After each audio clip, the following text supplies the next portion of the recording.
తాకట్టులో ఉన్న బంగారాన్ని విడిపించి ఆ రోజు ఆన్లైన్ రేట్కు మేము కొనుగోలు చేస్తాం. అక్షయ గోల్డ్ హబ్. శ్రీమాత్రే నమః. శ్రీ గురుభ్యో నమః. డిసెంబర్ నెలలో 1వ తారీఖు నుండి 31వ తారీఖు వరకు కూడా ద్వాదశ రాశులకి కూడా ఎలా ఉండబోతుంది, ముఖ్యంగా గురు తిరోగమనం. అప్పటి వరకు శుక్రుడు తన స్వక్షేత్రంలో నుంచి ఈ యొక్క వృశ్చికంలోకి ప్రవేశించడం, కుజుడు కూడా డిసెంబర్ 8, 9 తారీఖుల తర్వాతకి వృశ్చిక రాశి నుండి ధనుస్సులోకి ప్రవేశించడం. అప్పటి వరకు శుక్రుడు స్వక్షేత్రంలో ఉన్న కారణం చేత అది మాలవ్య యోగంగా, అలాగే కుజుడు గనక తన స్వక్షేత్రంలో ఉంటే రుచక యోగం ఉన్నటువంటివన్నీ కూడా 7, 8 తారీఖుల వరకు మాత్రమే యోగిస్తూ ఉన్నాయి. 7, 8 తారీఖుల మధ్యలో ద్వాదశ రాశుల వారు ఎవరూ కూడా ఎట్టి పరిస్థితులలో ఇక్కడ చతుర్గ్రహ కూటమి అనేటువంటిది ఏర్పడుతుంది. అది కేవలం ఒక రోజు మొత్తం ఉంటుంది. ఆ రోజున మటుకు ఎట్టి పరిస్థితుల్లో ప్రయోగాత్మకమైనటువంటి పనులు చేయడం కానీ, విశేషమైనటువంటి కార్యక్రమాలు కానీ చేయకుండా ఉంటే మంచిది. అలాగే ఈ యొక్క ద్వాదశ రాశుల వారికి కూడా ఈ గ్రహ సంచారాల్లో భాగంగా ఎలా ఉండబోతుంది అనేటువంటి విషయాన్ని ఇప్పుడు మనం తెలుసుకుందాం. తదుపరి వృషభ రాశి. వృషభ రాశి వారికి సంబంధించి ఈ డిసెంబర్ 1వ తారీఖు నుండి 31వ తారీఖు వరకు ఎలా ఉండబోతుంది అనేటువంటి విషయాన్ని ఇప్పుడు మనం తెలుసుకుందాం. ముఖ్యంగా ఈ గురు తిరోగమనంలో భాగంగా అలాగే ఉన్నటువంటి గ్రహ సంచారాల్లో రుచక యోగం అనేటువంటిది వీరికి యోగిస్తుందా లేదా అనేటువంటి విషయాన్ని ఇప్పుడు మనం తెలుసుకుందాం. ముఖ్యంగా చూసుకున్నట్టయితే వృషభ రాశి వారికి ద్వితీయంలోకి గురుగ్రహ సంచారం అనేటువంటిది ఏర్పడుతూ ఉంది. గురుగ్రహ సంచారానికి సంబంధించి 2వ స్థానం చాలా లాభిస్తుంది. 2, 5, 9, 11 మనం ఇంతకు ముందే చెప్పుకున్నాం.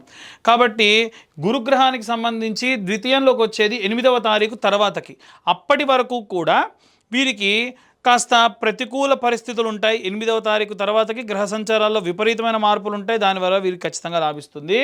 అలాగే చతుర్థ స్థానమునందు కేతు, తృతీయ స్థానమునందు చతుర్థ స్థానమునందు కేతుగ్రహ సంచారం కూడా ఏర్పడుతూ ఉంది. వీరి యొక్క రాశి నుండి చతుర్థంలో ఉన్నటువంటి కేతుగ్రహ సంచారం వలన ఏవైనా సరే ఇంట్లో ఉన్నటువంటి మీ యొక్క కుటుంబ సభ్యులకు కానీ, తల్లిదండ్రులకు కానీ ఆరోగ్య సంబంధితమైనటువంటి విషయములలో కాస్త జాగ్రత్త వహించండి. అలాగే వీరికి 6వ స్థానంలో షష్టమ స్థానమునందు బుధగ్రహ సంచారం. షష్టమంలో ఉన్నటువంటి బుధుడు ఎప్పుడూ కూడా ప్రాపర్ డిసిప్లైన్డ్గా వ్యాపారానికి సంబంధించి ఉన్నత వ్యాపారాభివృద్ధి అంతా కూడా బాగా అభివృద్ధి చెందుతుంది. వీరికి ముఖ్యంగా వృషభ రాశి వారికి కావాల్సింది ట్రాన్స్పరెన్సీ. రీసెంట్గా జాతకం చూయించుకున్న ఒక వృషభ రాశి వారి గురించి చెబితే మీరు అర్థం చేసుకోగలరు. వృషభ రాశి వారు అతని ఏంటంటే ఏదో ఒక విషయం దాచిపెట్టారు ఇంట్లో. ఆ దాచిపెట్టినటువంటి విషయం ఏమిటి అనేటువంటి తెలుసుకునే క్రమంలో అతని పని చాలా వరకు కూడా ఆగిపోయింది. తీరా ఏమిటంటే ఇంట్లో ఏదో వస్తువు ఖరాబ్ అయింది, అది పొరపాటున జరిగింది, తిడతారేమో అని దాచిపెట్టారట. అదే ఓపెన్గా చెప్తే ఇంత లాస్ ఉండదు కదా, దాని గురించి పెద్ద గొడవ అయిందండి అని చెప్తున్నారు. కాబట్టి ఏదైనా సరే ఒక విషయం వీరి దగ్గర గోప్యంగా దాచేటువంటి పని ఎట్టి పరిస్థితుల్లో చేయకండి. వారు నిజంగా ఏదన్నా ఇబ్బంది ఉంటే వారికి ఓపెన్గా విషయం చెబితే అసలు ఆ ప్రాబ్లం అనేది లేకుండా ఆగిపోతుంది. ప్రశాంతంగా పనులన్నీ పూర్తవుతాయి. అలాగే వీరికి సప్తమ స్థానమునందు సూర్యుడు, శుక్రుడు, కుజుడు. శుక్రుడికి సప్తమ స్థానం ఎప్పుడూ కూడా లాభించదు. వృషభ రాశి వారికి శుక్రుడు సప్తమంలో ఉన్న కారణం చేత అంత యోగ్యంగా ఉండదు. అలాగే సూర్యుడికి కూడా సప్తమ స్థానం అంతగా ఏమీ లాభించదు. అలాగే కుజుడు కనుక సప్తమంలోకి సంచారం చేస్తుంటే కుజుడికి కూడా అలాగే ఉండదు. కానీ కుజుడు 8వ తారీఖు తర్వాతకి ఈ యొక్క ధనుస్సులోకి ప్రవేశిస్తూ ఉన్నాడు. ఇందు కారణం చేత విశేషంగా కుజగ్రహం 8వ ఇంట మంచి లాభాన్ని ఇస్తుంది. అలాగే ఈ వృషభ రాశి వారికి ఏకాదశ స్థానం అంటే ద్వితీయ లాభస్థానమునందు శనిగ్రహ సంచారము, అలాగే లాభస్థానమైనటువంటి దశమ స్థానంలో రాహుగ్రహ సంచారం. ఎప్పుడూ కూడా రాహు దశమ స్థానంలో యోగ్యంగా ఉండడు, వచ్చేటువంటి లాభానికి గండి కొడతాడు. అలాగే ద్వితీయ లాభస్థానంలో ఉన్నటువంటి శని తిరోగమనంలో భాగంగా ఇప్పుడు శని చండాల యోగంలో భాగంగా, కానీ శని 10వ ఇంట బాగుంటాడు కదండి అని అంటే అవును, అందుకే ఇక్కడ టిక్ పెట్టే, కానీ చండాల యోగం ఉంది కాబట్టి ఇక్కడ మనము ఇంటూ మార్క్ కూడా వేసుకున్నాం. కాబట్టి శని సంబంధితమైనటువంటివి ఏవైనా సరే అంటే ఇనుముకు సంబంధించి కానీ ఏదైనా వ్యాపారంలో లాభాలు కానీ తిన్నగా రాకుండా ఏదో రకంగా ఇబ్బంది పెడుతూ ఉంటారు. ఓవరాల్గా చూసుకుంటే వృషభ రాశి వారికి సంబంధించి అనుకూలంగానే ఉందని చెప్పాలి. ఎందుకంటే ఒక్క అష్టమంలో ఉన్నటువంటి కుజుడు ప్రవేశించినప్పటి నుండి అంటే ఒక వారం రోజుల తర్వాత నుంచి వీరికి చాలా అద్భుతంగా ఉంటుంది. ఎలా చెబుతున్నారండి మా డేట్ ఆఫ్ బర్త్ టైం తెలియదు కదా అని క్వశ్చన్ చేసే వాళ్ళు చాలామంది ఉంటారు. మీ డేట్ ఆఫ్ బర్త్ టైంని బట్టి తెలుసుకునేటువంటిది మీ పర్సనల్ జాతకం. అలా కాకుండా ఇప్పుడు మనం చెప్పేటువంటిది గోచారము అంటారు. ఈ గోచారంలో భాగంగా ఏమవుతుందనంటే మీ గ్రహ సంచారాలన్నీ కూడా ఒకేలాగా అంటే డేట్ ఆఫ్ బర్త్ టైం తెలియనటువంటి వారు వారి యొక్క రాశి మటుకే తెలిసినటువంటి వారు పాటించాల్సినటువంటి విషయాలని ఇప్పుడు మనం ప్రస్తావించుకున్నాం. అలా కాదండి మాకు పర్సనల్ జాతకం కావాలనుకుంటే మీ పేరు, మీ date of birth, time, place కింద ఉన్న నెంబర్కి వాట్సాప్ చేయండి. డీటెయిల్డ్గా జాతకం గురించి మీతో ప్రస్తావన చేయడం జరుగుతుంది. నవాంశ వీటి గురించి డీటెయిల్డ్గా జాతకం గురించి మనము తెలుసుకోవచ్చు. ఇందులో భాగంగా ఎవరైనా సరే జాతకం కావాలనుకున్న వారు 2,511 రూపాయలు చెల్లిస్తేనే, ఎందుకంటే మాకు ఒక రోజు సమయం పడుతుంది జాతకం అంతా కూడా సిద్ధం చేసి మీకు ఇవ్వడము, మీతో మాట్లాడము, నిర్మోహమాటంగా నాతో మాట్లాడేటప్పుడు కూడా కాల్ రికార్డింగ్ కూడా చేసుకోమంట. ఎందుకండి అని అంటే కాల్ రికార్డింగ్ చేసుకుంటే ఎప్పటికి కూడా ఉంటుంది. పీడిఎఫ్ ఫైల్ ఇవ్వడానికి కారణం కూడా ఒకసారి మిస్ అయినా నేను మీకు ఈజీ టు ట్రాన్స్ఫర్ అనమాట, తొందరగా అది మీకు పంపించడానికి కూడా సులువుగా ఉంటుందని. ఇక అందరూ కూడా ఏ రెమెడీస్ తీసుకోవాలి, ఏ మంత్రం చదవాలి అనేటువంటి విషయాన్ని ఇప్పుడు మనం తెలుసుకుందాం. ఇప్పటి వరకు మనం ఈ రాశి వారికి సంబంధించి డిసెంబర్ నెలలో ఉన్న గ్రహచారాలని బట్టి, తిథి వార నక్షత్ర యోగ కరణాలని బట్టి మనం జాతకాన్ని విడివిడిగా చెప్పడం జరుగుతుందని చెప్పుకున్నాము. కానీ ఇప్పుడున్నటువంటి పరిస్థితుల్లో వీరు ఏ మంత్రం చదవాలి ఈ డిసెంబర్ నెలలో అనేటువంటిది ఇప్పుడు మనం తెలుసుకుందాం. ముఖ్యంగా అండి వీడియో చూస్తున్న వాళ్ళు దయచేసి వీడియో అలా చూస్తున్నారు తప్ప మేము చెప్పేటువంటి మ్యాటర్ ఇన్ఫర్మేటివ్గా ఉంటే దయచేసి లైక్ చేయండి. వీలైతే ఇన్ఫర్మేటివ్గా ఉండి ఇంకొంతమందికి షేర్ చేయండి. కాస్త దానివల్ల మాకు ఎంకరేజ్ చేసిన వాళ్ళు అవుతారు. అయితే ఇప్పుడు నేను చెప్పే రెమెడీ అందరూ కూడా పాటించండి. మంత్రం ఏం చదవాలి అనేటువంటిది నేను ఆఖరిలో చెప్తాను. ఇప్పుడు ఆ రెమెడీస్ ఏంటంటే మీ దగ్గరలో ఉన్న నవగ్రహ దేవాలయానికి వెళ్ళిపోండి. నిత్యము కూడా ఒక పిరికెడు ధాన్యం తీసుకొని వెళ్ళాలి. అది ఏ ధాన్యం తీసుకెళ్ళాలి అనేటువంటిది ఇప్పుడు తెలుసుకుందాం. ఆదివారం నాడు ప్రారంభించాలనుకోండి, పిరికెడు గోధుమలు అంతే, ఒక ఆకు డొప్పలో వేసేసి చిన్న మట్టి ప్రమిదలు మీకు బయట నెయ్యి వేసి అమ్ముతున్నారు ఆల్రెడీ, అది తీసుకొని వెళ్ళి ఆ ధాన్యంపై పెట్టి వెలిగించండి. తర్వాతకి 21 ప్రదక్షిణాలు చేయండి. ఎన్ని ప్రదక్షిణాలు? 21 ప్రదక్షిణాలు చేసి మళ్ళీ 6 ప్రదక్షిణాలు అపసవ్య దిశలో, అంటే clock wise 21, anti clock wise 6. ఇది నేను మళ్ళీ ప్రతి రోజుకి చెప్పను.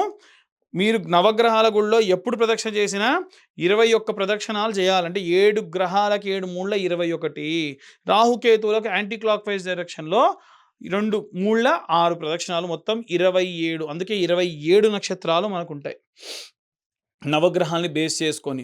అయితే ఇలా చేయడం వలన నక్షత్ర నవగ్రహ దోషములుంటే పోతాయి. అది కూడా సూర్య సంబంధితమైనటువంటి దోషములుంటే ఆదివారం నాడు చేయడం వల్ల. అయితే ప్రదక్షిణాలు చేసేటప్పుడు ఆదిత్యాయ చ సోమాయ మంగళాయ బుధాయ చ గురు శుక్ర శనిభ్యశ్చ రాహవే కేతవే నమః అనేటువంటి మంత్రం చెబుతూ ఎన్నిసార్లు వేతే అన్నిసార్లు. దయచేసి మీరు ఆ దేవాలయానికి వెళ్ళేటప్పుడు ఏం తీసుకెళ్ళినా అక్కడితో పూర్తవ్వాలి. నేను నూనె బాటిల్ తీసుకెళ్తా, నేను నూనె పోసి వెలిగిస్తా, ఆ నూనె మళ్ళీ ఇంటికి తీసుకెళ్తా, కుదరదు. పసుపు తీసుకెళ్తా, కుంకుమ తీసుకెళ్తా, కేజీ పొట్లను తీసుకెళ్ళి కొద్దిగా వాడి వెనక్కి తీసుకొస్తా, కుదరదు. మీరు ఏ క్వాంటిటీ తీసుకెళ్తారో అక్కడితో క్లోజ్ చేయండి. అంటే తక్కువ తీసుకెళ్ళండి, అక్కడితో క్లోజ్ చేయండి. సోమవారం నాటి విషయానికి వస్తే పిరికెడు బియ్యము లేదా ఒడ్లు ఒక ఆకుడొప్పలో వేసి చంద్ర భగవానుడి దగ్గర పెట్టండి. మొదటి రోజు సూర్యుడి దగ్గర పెట్టండి, రెండవ రోజు చంద్ర భగవానుడి దగ్గర పెట్టి దానిపైన ధాన్యం పైనే ఒక దీపం, ప్రతిరోజు కొత్త దీపం వెలిగించాల్సిందే. మట్టి దీపం ₹2, ఇంత చిన్న దీపాలు ₹2 ఉంటాయి. దాంట్లో ఇంతంత నెయ్యి వేయండి, ఒత్తి పెట్టండి. అవి కూడా రెడీమేడ్గా అమ్ముతున్నారు, అవే తెచ్చుకొని పెట్టుకున్నా సరిపోతుంది. అలాగే ఈ ప్రదక్షిణాలు కామన్, ప్రతిరోజు కూడా చేసేటువంటివి. అలాగే మంగళవారం నాడు కుజుడికి, అలాగే రాహుకి, కేతువుకి కూడా చేయొచ్చు. అయితే కుజగ్రహానికి చేసేటప్పుడు పిరికెడు కందులు తీసుకొని ఒక ఆకు డొప్పలో వేసి, ఒక పిరికెడు కందులు తీసుకొని ఆకు డొప్పలో వేసి చిన్న దీపం ఆ కందుల పైన వెలిగించేసేయండి. తరువాతకి ఆ ప్రదక్షిణాలు చేయడం కామన్, చదివేటువంటి మంత్రం కూడా కామన్. తర్వాతకి బుధగ్రహానికి సంబంధించి పిరికెడు పెసర్లు వేసి దీపం పెట్టేసి బుధవారం నాడు ప్రదక్షిణాలు కామన్, మంత్రం కామన్. గురువారం నాటి విషయానికి వస్తే శనగపప్పు లేదా శనగలు పిరికెడు వేసి ఆకుడొప్పలో దానిపైన కొత్త దీపం, ప్రతిరోజు కూడా కొత్త దీపం వెలిగించాలి. చిన్న మట్టి ప్రమిద సరిపోతుంది. ప్రదక్షిణాలు చేసేటప్పుడు మంత్రం చదవాలి. 21 ప్రదక్షిణాలు, 6 ప్రదక్షిణాలు అపసవ్య దిశలో. అలాగే శుక్రవారం నాడు పిరికెడు బొబ్బెర్లు వేసి తర్వాతకి దీపం పెట్టి తర్వాతకి మీరు ప్రదక్షిణాలు కామన్, అలాగే మంత్రం కూడా కామన్. ప్రతిరోజు కూడా ఎన్ని ప్రదక్షిణాలు చేస్తున్నాం, ఎంత మంత్రం చదువుతున్నాం లెక్క అవసరం లేదు. ప్రదక్షిణాలకు మాత్రమే లెక్క. 21 సవ్యం, 6 ప్రదక్షిణాలు అపసవ్యం. అంటే clock wise, anti clock wise. Clock wise 21, anti clock wise 6. శని గ్రహానికి సంబంధించి చేసిన రోజు కొంచెం ప్రత్యేకంగా చేయండి. చేసేటప్పుడు పిరికెడు నువ్వులు ఆకుడొప్పలో వేసి దానిపైన ఒక దీపం పెట్టేసుకొని, వీలైతే దీపం నువ్వుల నూనెతో వెలిగించి, వీలైతే ఒత్తి కూడా నల్ల ఒత్తి వేసి ప్రదక్షిణలు చేయడం ప్రారంభించండి. ఈ నవగ్రహ మంత్రాలతో పాటు నీలాంజన సమాభాసం రవిపుత్రం యమాగ్రజం ఛాయా మార్తాండ సంభూతం తం నమామి శనేశ్వరం అనేటువంటి మంత్రాన్ని చదవండి. ఇక మిగిలింది రాహుకేతువులు మంగళవారం నాడు చేయాలి కాబట్టి పిరికెడు నల్ల మినుములు ఒక ఆకుడొప్పలో వేసి దీపం వెలిగించి ఈ యొక్క ప్రదక్షిణాలు 21 కామన్గా మీరు ప్రతిరోజు చేసేవి, యాంటీ క్లాక్ వైజ్ డైరెక్షన్లో చేసేటువంటివి 6 ప్రదక్షిణాలు.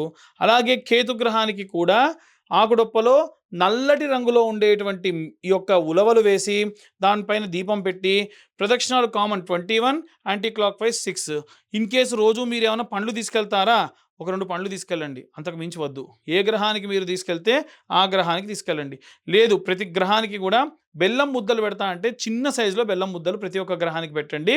పూలు కావాలంటే ఏ రోజు ఏ గ్రహానికి పూజ చేస్తే ఆ గ్రహానికి మీరు పూలు పెట్టండి. అలా విశేషంగా ఈ యొక్క నెల రోజులు కూడా చేయండి. ఎందుకు అంటే గ్రహ సంచారాలు విపరీతంగా మారుతున్నాయి. సంవత్సరం ఆఖరికి వచ్చేసింది. వచ్చే సంవత్సరంలో జల సంబంధితమైనటువంటి విషయాలు, అగ్ని సంబంధితమైనటువంటి ప్రమాదాలు విశేషంగా జరగనున్నాయి. కాబట్టి అలాంటి ఎన్నో రకాలైనటువంటి ప్రమాదాలను మనం దాటుకొని ప్రశాంతంగా ఉండాలి అంటే, శక్తిని చేకూరాలంటే నవగ్రహాలు నక్షత్రాలకు సంబంధించిన సంపూర్ణ శుభ కృపా కటాక్షాలు మన యందు ఉండాలి. ఇవన్నీ కూడా చెప్పేటువంటి రెమెడీస్ గోచార రీత్యా చెబుతున్నటువంటి విషయములు. డీటెయిల్డ్గా జాతకం కావాలనుకున్న వారు మీ పేరు, మీ date of birth, time, place ఉంటే జాతకం గురించి ఇంకా డీటెయిల్గా చెప్పి ఇలాంటి రెమెడీస్ వారి వారి పరిస్థితిని తగ్గట్టుగా చెప్పొచ్చు. దానికి కాను 2511 రూపాయలు ఛార్జ్ చేయడం జరుగుతుంది. కాబట్టి మనకు 2026వ సంవత్సరం ఎలా ఉండబోతుంది, ఎవరైనా ప్రముఖులు గతించబోతూ ఉన్నారా, అలాగే ఎలాంటి ప్రమాదాలు జరగబోతూ ఉన్నాయి అనేటువంటి విషయాలుతో మీ ముందుకు వస్తాను. సర్వే జనా సుఖినో భవంతు. స్వస్తి.